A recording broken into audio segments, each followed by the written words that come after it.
Welcome to the Users Feature Walkthrough.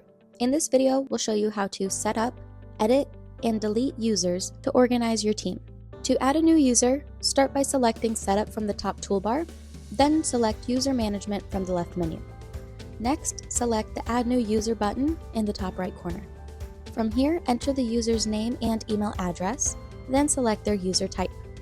You can choose from 3 user types: the administrator, who has full control over the account and users; the limited user, who can supervise others within groups; and the driver, who can only view their own information. Administrators and limited users can be assigned visible groups.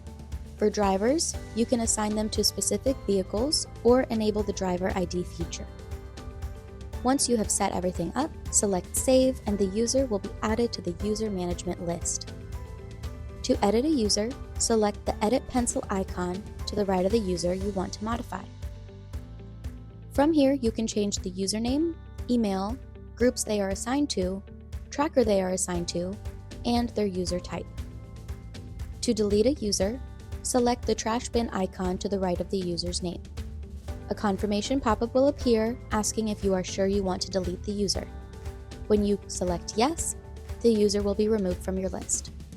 And that is how you add, edit, and delete users.